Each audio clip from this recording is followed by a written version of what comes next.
Hey everyone, this is Mr. Mullo with a quick video on the lesson for today. So we're back in the VR website. On the playground that we're going to be using is called Disk Transport.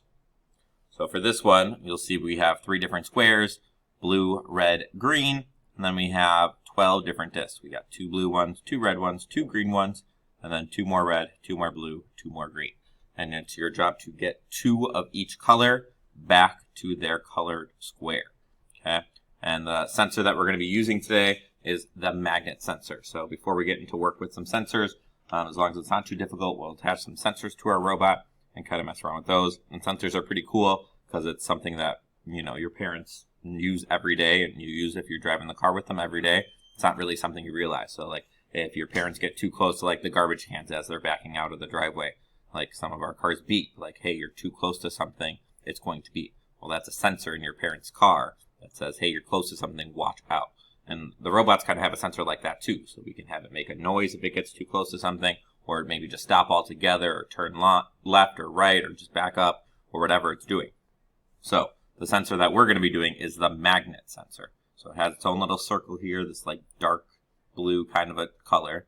So let's not put it in yet, and let's see what happens. So we're going to drive the robot to this blue circle, and we're going to drive over it. And nothing happened. The robot didn't do anything.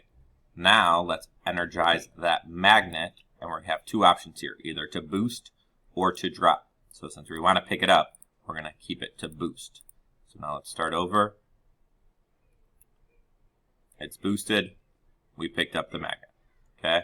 Now let's pretend that that circle is, or the square that is right there. So now let's put another one in, except now we want it to drop. So now let's drop it right there. And to make sure that we actually see it drop, let's turn right and go forward a little bit. Okay, so let's try this again. Picks up the blue, goes back, drops the blue, and then we can go and get another one. So that's what you're doing. I have a finished copy here. You can watch this. I think it's like 57 seconds. So I'm going to go and get a green and bring it back to the green square. Remember, you're doing 2 of each color, so I'm just going to knock out the greens right away and bring them back. I'm going to go pretty much the same program. Instead of turning right to get the greens, I turned left to get the blues. And put the blue back in the blue square. And I got the second blue. Bring it back to the blue square. So, in my opinion, red's the hardest because red isn't lined up like green and blue were. So, red one took me a little bit longer to program. Go and get a red. Put it back in the red square. And then this one was especially the hardest because I had to go up a little bit then to go get it. And then drop that back into the red square as well. And then I'm done. Alright, so hopefully this goes well. So returning 2 of each color back to its respective color square.